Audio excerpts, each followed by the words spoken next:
Ômega 33, começando agora mais um episódio do 33. Você já conhece, tem trailer de segunda a sexta e o programa completo aos sábados com exatos 30 minutos. São 30 minutos de conversa, 3 pessoas aqui falando de um assunto, sempre um assunto interessante, que vai deixar você com aquela pulguinha atrás da orelha. Então já vai se inscrevendo no canal, curtindo esse vídeo, compartilhando.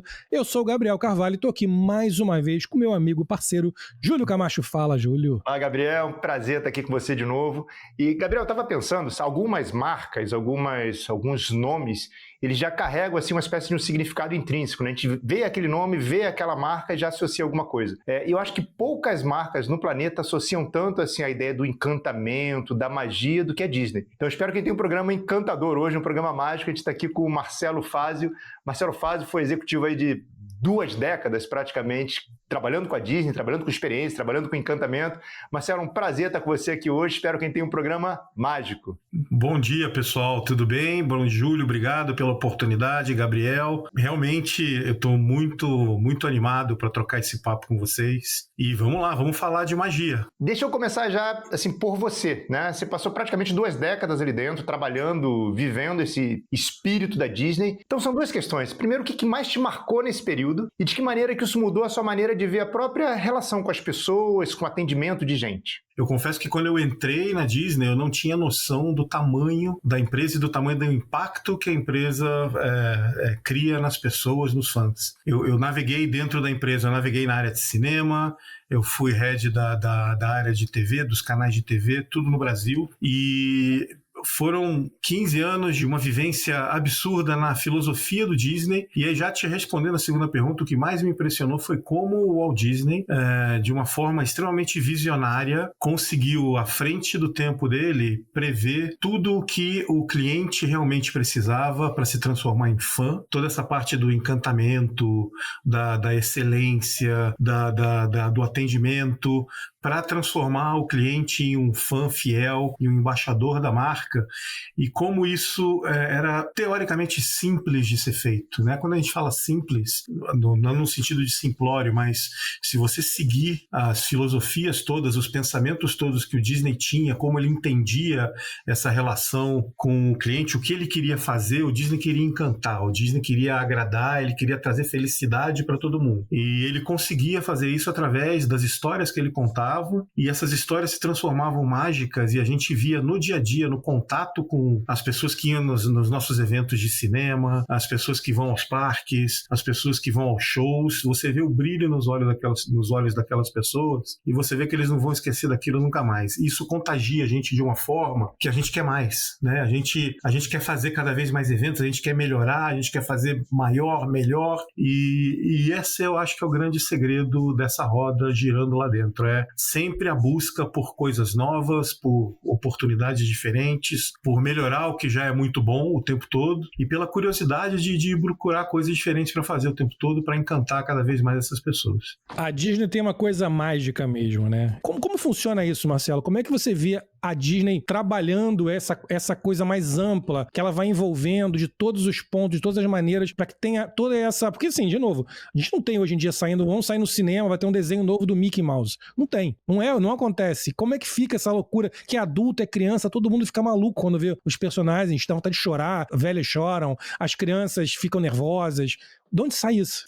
Isso é o que eu falei para vocês, que você se encanta com essa filosofia, essa mentalidade de fazer tanta coisa, de criar tantas histórias que cativam, comovem e marcam você, né? Cada história do Mickey, cada personagem da Disney, ele cativa você não só por aquele momento, ele marca uma memória em você que você vai levar para sempre, né? Eu costumo falar nos meus treinamentos, nas minhas palestras, exatamente isso. Eu falo, o pai não quer levar um filho pro parque da Disney só para ir nas atrações e viver aquele momento. Ele quer criar memórias com a criança. Ele quer criar momentos que eles não vão esquecer jamais. Então, assim, é uma coisa, é o que você está falando. A Disney, ela aprimorou tanto essa história da forma de contar a história, da forma de te envolver, que ela está presente na sua vida 24 horas. Então, ela não tem só a história do Mickey para contar, ela tem a canequinha do Mickey, o prato do Mickey, o estojo do Mickey que você leva para a escola junto com o caderno do Mickey. Você está envolvido com a Disney Disney 24 horas por dia. Isso é totalmente transferível e adaptado a qualquer outro formato de empresa, qualquer tamanho de empresa, óbvio, dentro da realidade e dentro da capacidade do foco de cada um, mas é disso que eu gosto de falar bastante no que eu tenho feito hoje em dia, dessa forma de você pensar no seu cliente, né? Não é só vender um produto, não é só oferecer um serviço,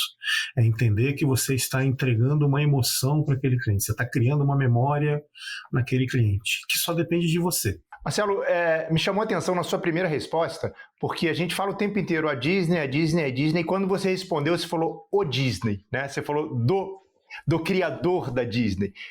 Eu falo muito dele. A filosofia dele realmente é encantadora. As biografias deles, as autorizadas e as não autorizadas, têm histórias fantásticas. E para mim fica muito claro que isso tudo é da cabeça dele. E ele tinha tanta força que ele conseguiu deixar esse legado, né, dentro da empresa. Hoje a empresa não tem mais ninguém da família atuando, nem se envolvendo em decisões, mas o legado está lá. Os processos estabelecidos por ele, pelo irmão dele, pela família que veio depois na sequência, sobrinho, etc. Eles estão lá até hoje. É uma empresa, uma corporação gigante e que tem os mesmos problemas de todas as outras corporações. Mas a filosofia é que faz a diferença. Então eu falo muito dele, até porque como eu já saí da empresa, Júlio, eu acho que até é uma forma de respeitar a relação que eu tive com a empresa que eu tenho ainda até hoje, de amizade, de proximidade, e eu não falo pela empresa, né? Eu não falo como executivo mais da empresa, não posso, não quero, mas o tempo todo eu falo do Disney, porque a história dele é fantástica de contar. Então isso que chamou mais atenção foi exatamente isso, né? Quer dizer, para quem está de fora, nós falamos a Disney, né? Assim, e quando uma pessoa está de dentro, que é seu caso, foi seu caso, você fala de o Disney, né? Quer dizer, eu cheguei a refletir que talvez a personagem mais importante desse mundo Disney não seja o Mickey Mouse, seja o próprio Walt Disney, né? Quer dizer, ele está no nome, ele está o tempo inteiro, a gente está se referindo a ele mesmo porque ele não esteja em primeiro plano. E aí eu queria saber de você o seguinte, com base nessa pessoa, né, que evidentemente você respirou essa cultura e respira de certa maneira até hoje, qual característica particular dele, né, seja pelas biografias, seja pela cultura interna da empresa, mais te marcou e mais te surpreendeu, inclusive? Eu posso falar duas? Eu diria que a curiosidade. O Disney era um cara incansável, ele era curioso, ele queria sempre fazer melhor, e obviamente ele acabou desenvolvendo essa história da cultura da melhoria contínua, daquela história do carro em ponto morto. Seu carro não pode estar em ponto morto, seu carro em ponto morto vai parar, e se ele para, alguém engrenado vai te passar. Mas meu carro tá em ponto morto e tá andando, então você tá na ladeira para baixo, amigo, se prepara que você tá perdendo espaço. É aquela coisa de você não desistir nunca de buscar melhoria, mesmo no que já tá muito bom.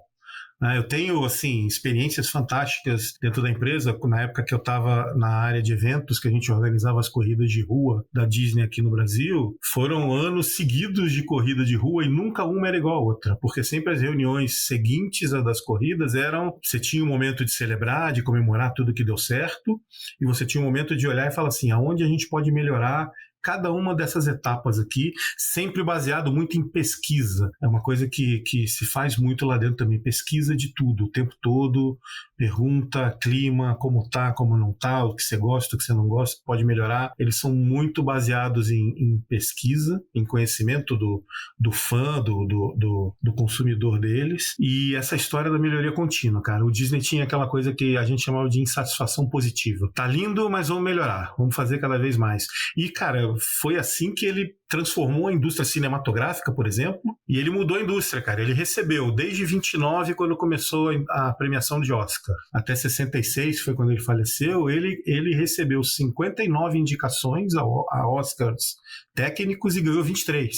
É recordista absoluto dessas categorias até hoje. Aqui as pessoas conhecem o Disney como o cara que criou a Disneylândia, mas o Disney criou a Disneylândia na minha idade, hoje eu tenho 54.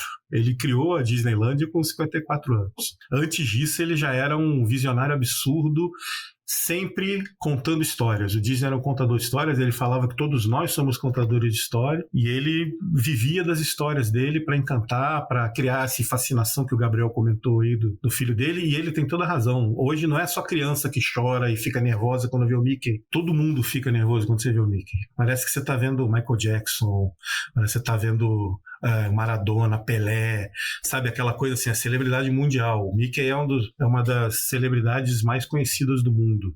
Já há tempo atrás tinha pesquisas que diziam que 99% da população mundial sabia quem era Mickey Mouse. É um absurdo. E se você imaginar que o Mickey Mouse é uma pessoa vestida com uma roupa, não é o Mickey Mouse, e as pessoas choram por aquela simbologia, é mais maluco ainda, né? Você perceber que como se constrói um... Pode reparar, quando você for ao parque, você nunca vai ver dois Mickeys no mesmo lugar, ao mesmo tempo.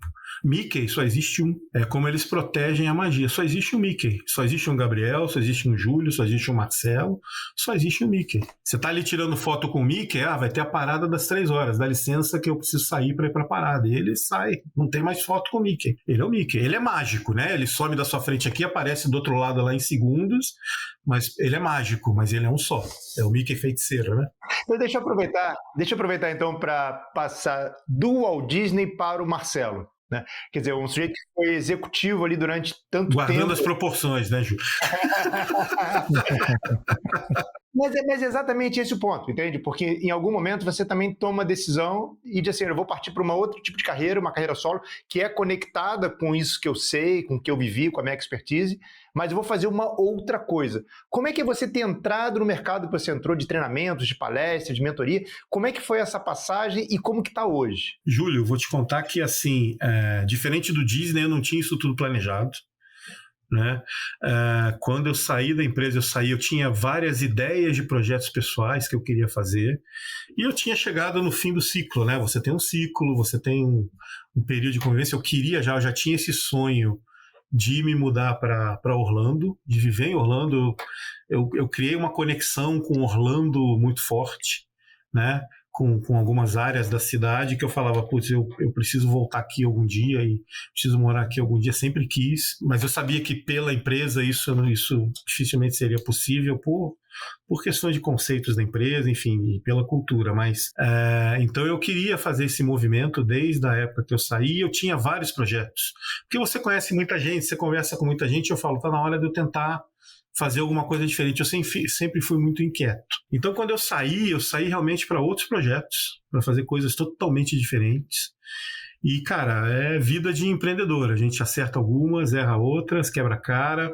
O meu projeto mais forte desde que eu saí, que tinha a ver com morar aí fora, foi quando eu fui efetivamente em 2019, que eu tentei fazer o empreendimento da BR-TV aí junto com o Thor, com o nosso amigo em comum, Gabriel. Uhum. E a ideia na época era fantástica, né, de criar um canal de televisão americano, né, 100% produzido localmente, em português para a comunidade brasileira daí, que não tinha muito acesso às informações da cultura americana, da comunidade americana, mas a pandemia deu uma derrubada na gente. E no final acabou sendo até importante, porque o hábito de consumo durante a pandemia mudou totalmente, né? De consumo de conteúdo. Então, é possível que a gente estivesse tendo que se reinventar de novo agora, se a gente tivesse conseguido colocar no ar. Mas, enfim, com isso tudo que aconteceu, o que eu comecei a pensar? O que eu tenho de bagagem? Poxa, eu tenho 15 anos de bagagem e de certificações de todos os treinamentos da Disney, todas as experiências que eu vivi. Como eu posso ajudar os outros com isso? Então, assim, eu comecei a perceber como o atendimento nos lugares básicos são muito ruins, de um modo geral. É muito mais difícil você achar lugares que te atendem muito bem do que lugares que te atendem de ok para baixo. E eu comecei a falar, ao invés de brigar nesses lugares, de ficar irritado que estão me atendendo mal, eu posso ajudar esse cara. Eu posso chegar para ele e falar assim, vamos sentar aqui, deixa eu fazer um treinamento com você, um workshop de 3 horas com a tua equipe, fazer uma palestra para você de 1 hora para contar para você sobre essa cultura da melhoria contínua, contar para você sobre a importância de você entregar um atendimento de excelência, porque é isso que cativa o teu cliente. Você quer que o teu cliente volte? Você quer que o teu cliente venha mais vezes no teu comércio, no teu serviço e venha comprar seus produtos? Não vai ser pelo preço. Preço não fideliza ninguém. Se você põe um preço lá para fidelizar, o teu concorrente vai te quebrar, depois você vai quebrar teu concorrente, e aí quando você vê, os dois morreram juntos. Estão pagando pro cara ir. Então, a diferença tem que ser o valor, tem que ser a experiência que você entrega para ele. Então, a partir do momento que você entende que você não está ali só oferecendo um serviço ou um produto, mas está criando uma memória, está atendendo ele bem, está fazendo ele se sentir bem, você pode até nem ter o melhor produto, ou nem ter o produto mais barato, mas ele vai preferir voltar em você, pela experiência que ele teve com você, do que procurar um outro lugar que possa ser melhor financeiramente para ele. Então, pensando nisso, eu montei um projeto focado nesse tema, encantamento do cliente e excelência em atendimento, baseado nas premissas do Walt Disney, né? Não da empresa Disney, mas do Walt Disney. E eu tô tentando levar isso para o máximo de empresas possíveis. Já fiz, nesses últimos 3 anos aqui, eu já fiz palestras em mais de 60 empresas, de todos os portes e segmentos que você pode imaginar. Já falei com mais de 4.000 pessoas. Então, assim, é uma coisa que eu gosto muito de compartilhar, porque apesar da Disney ser esse benchmark e esse nome máximo em termos de atendimento, a filosofia dela é muito acessível e é muito aplicável para todo mundo. Seja você uma empresa de 5.000 funcionários, 300 funcionários ou 5 funcionários, um restaurante, uma farmácia, um comércio, uma confecção. Não existe essa de você só precisar do atendimento com o cliente final. O seu primeiro cliente é o seu colaborador, para começar a conversa. Se o seu colaborador não estiver encantado, não estiver envolvido na sua filosofia, não estiver feliz com a cultura e com a experiência que ele mesmo tem dentro da empresa, ele não consegue encantar o cliente lá no balcão, na porta. Porque colaborador desencantado não encanta cliente. Então, o seu primeiro cliente é o seu colaborador.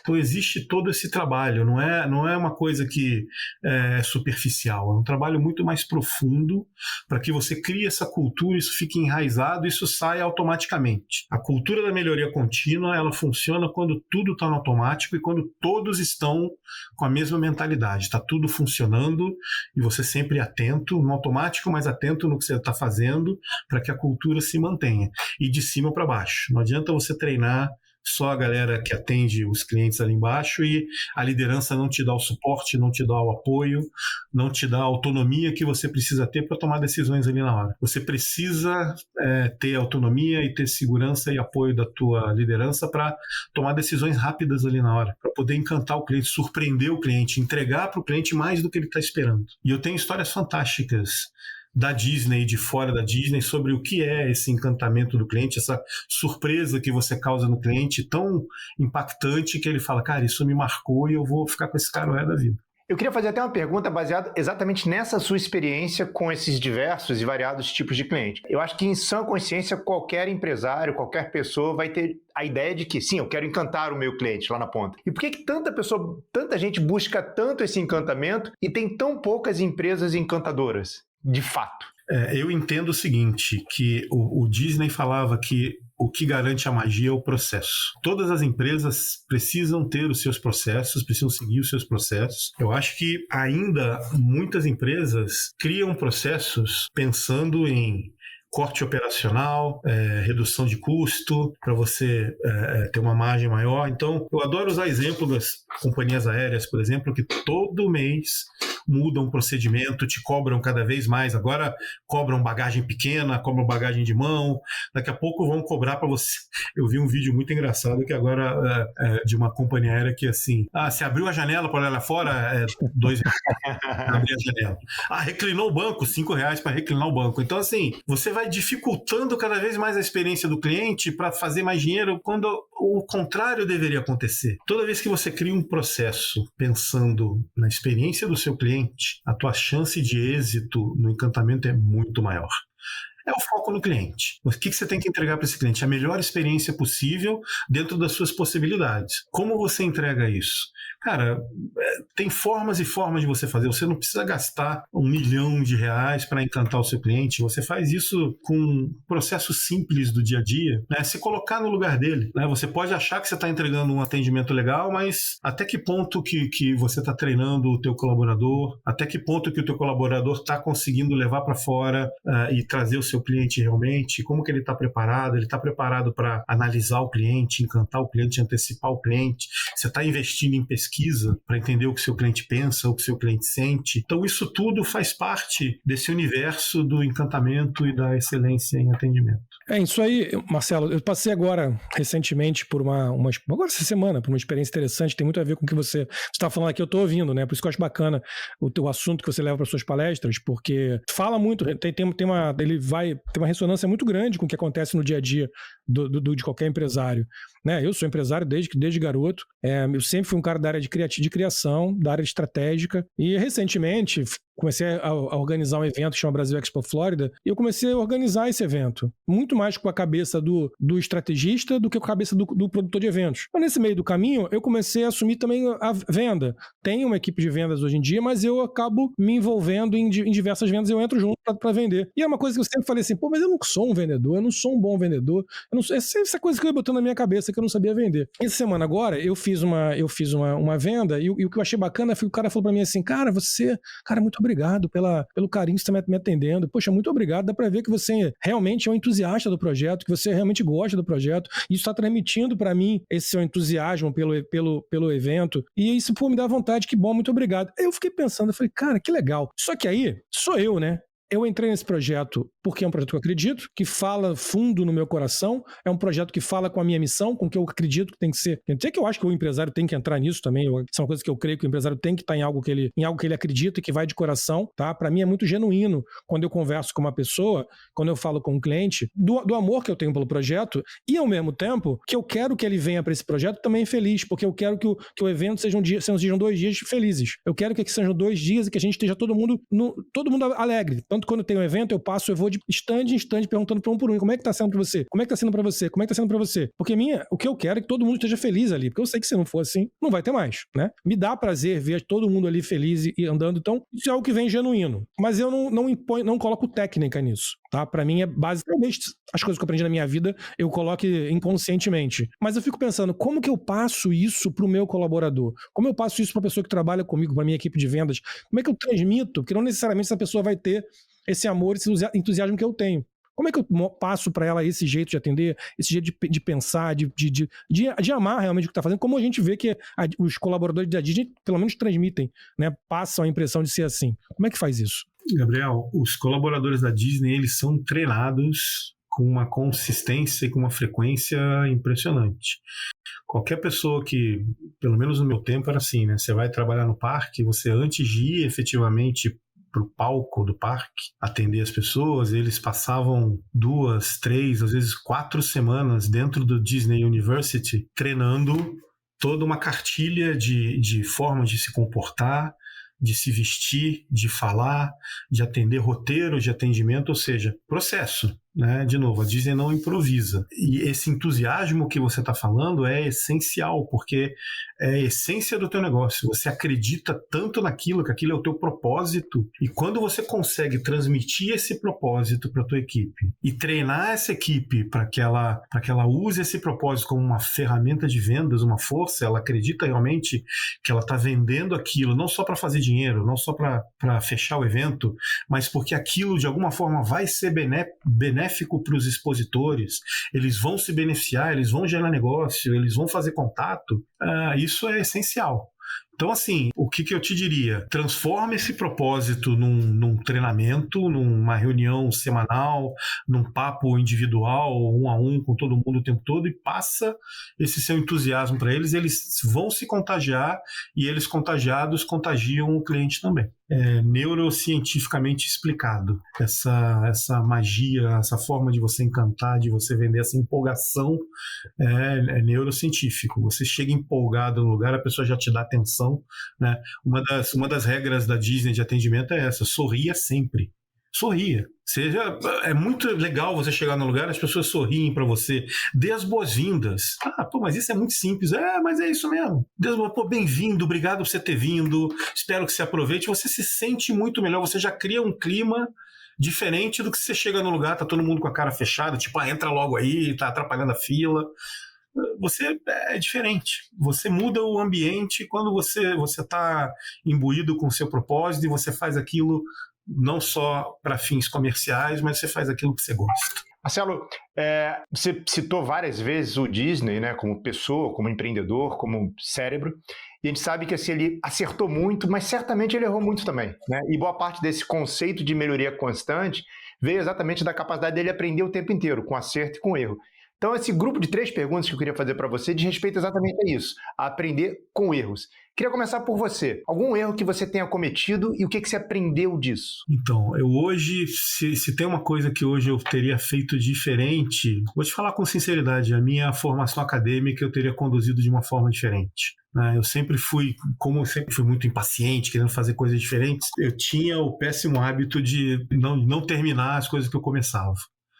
Isso eu acho que é uma coisa que a gente precisa focar, porque isso em algum momento na sua vida vai te chamar e vai precisar. Então, assim, poderia ter outras portas abrindo, mas academicamente falando, né, em termos de experiência de vida, de mercado, eu acho que eu tenho de sobra, mas academicamente falando, eu poderia sim ter cuidado um pouco mais, eu poderia ter sim me dedicado mais a estudar outras coisas, enfim. A segunda pergunta são erros que você vê as pessoas cometendo e o que elas poderiam aprender com isso? Eu vejo hoje, principalmente no mundo corporativo, para a galera mais nova, uma ânsia muito grande de crescer muito rápido e de ganhar dinheiro muito rápido e de fazer tudo muito rápido, né? Eu acho que mais importante do que o destino é a jornada. Eu acho que você tem que aproveitar, você tem que adquirir experiência, conhecer muita gente, conhecer processos, conhecer pessoas. Isso você não consegue fazer em 2, 3 anos dentro de uma empresa. O ideal é que você adquira essa cultura e você faça as coisas devagar, dentro do seu tempo, você vai chegar onde você quer. Eu acho às vezes também que as pessoas começam muito cedo, porque tem que pagar conta, enfim, tem as necessidades, mas eu vejo muita gente querendo fazer tudo mais rápido do que pode ser feito. Numa perspectiva mais ampla, Marcelo, qual seria um erro que você gostaria que a humanidade não cometesse de novo, não voltasse a cometer? Júlio, eu acho que a gente está cometendo, como humanidade, a gente está cometendo um erro gigantesco, que o meu medo é chegar no point of no return, que é os extremismos. Dividir. A gente está muito dividido, o mundo está muito polarizado. Não é só o Brasil, não é só os Estados Unidos, não é só lá a Europa. Está tudo muito polarizado. Eu acho que a gente tem que achar um caminho para convergir. Isso, para mim, como humanidade, está realmente me preocupando bastante. É isso aí, perfeito. Excelente, excelente. É legal isso porque gera mesmo a ideia. A ideia é gerar a reflexão mesmo, né? Eventualmente a gente fica muito num tema, mas sair um pouco do tema e pensar grande, pensar no todo, pensar no coletivo. A gente está no mesmo planeta, né? Não tem como fugir disso. Marcelo, a pergunta de todas as semanas, aquela pergunta que não pode passar. Se você tivesse apenas 3 minutos com qualquer pessoa, sendo ela uma pessoa que está nesse plano, que já se foi, uma pessoa que nem existe, um personagem de desenho animado, não tem problema. Se tivesse 3 minutos com essa pessoa, quem seria e o que você perguntaria para essa pessoa para vocês conversarem durante esses 3 minutos? Tem tanta gente que eu queria perguntar, tanta coisa, mas eu vou pra gente ficar dentro do tema aqui, eu certamente, cara, seria fantástico se eu pudesse conversar 3 minutos com o Walt Disney em pessoa. Não só para fazer perguntas as mais básicas para ele, do tipo, e de onde você tira força para essa perseverança que ele sempre teve, essa coragem de buscar essa confiança. Eu ia tentar tirar o máximo possível do melhor que ele pudesse compartilhar comigo com relação a essa filosofia da melhoria contínua e da busca incessante pela excelência, que eu acho que isso faz toda a diferença, cara. Ele insistiu muito nas histórias, na necessidade de querer fazer as pessoas felizes, né? Fazer as pessoas rirem, saírem sorrindo do cinema, do parque, do show, de todos os lugares. Então, eu acho que eu tentaria tirar isso dele em 3 minutos. Cara, fantástico, cara. Muito obrigado, Marcelo, pelo seu tempo aqui com a gente. Cara, eu agradeço demais o tempo que o espaço que vocês estão abrindo aí. O programa realmente é muito legal, as entrevistas ficam muito bacanas e eu queria agradecer demais a oportunidade e eu tenho certeza que tem bastante coisa pra gente fazer aí, tem bastante gente pra gente encantar e tem muito assunto. Eu adoro conversar. Um dia que vocês quiserem marcar um papo pra gente falar de outra coisa qualquer, conta comigo. Maravilha! Marcelo, mais uma vez, muito obrigado. O programa foi incrível. Júlio Camacho, incrível esse programa, né, cara? Eu diria encantador. Espero que você que está aí com a gente também tenha gostado desse papo e que tenha ficado com aquela pulguinha atrás da orelha que a gente adora colocar aí atrás dessa orelhinha, aquela pulguinhazinha. E se você não se inscreveu no nosso canal, se inscreve agora no canal, dá aí o joinha, compartilha, manda para aquele seu amigo, seu parente que quer ouvir um pouquinho dessa magia da Disney, todo esse processo de encantamento, de atendimento ao cliente, que isso é uma lição para todo mundo, né? Você sendo empresário ou não, no seu dia a dia, é importante encantar quem está do seu lado. Então, passa para todo mundo que vai ser muito legal. Semana que vem tem mais. Fica aqui com a gente e diga 33.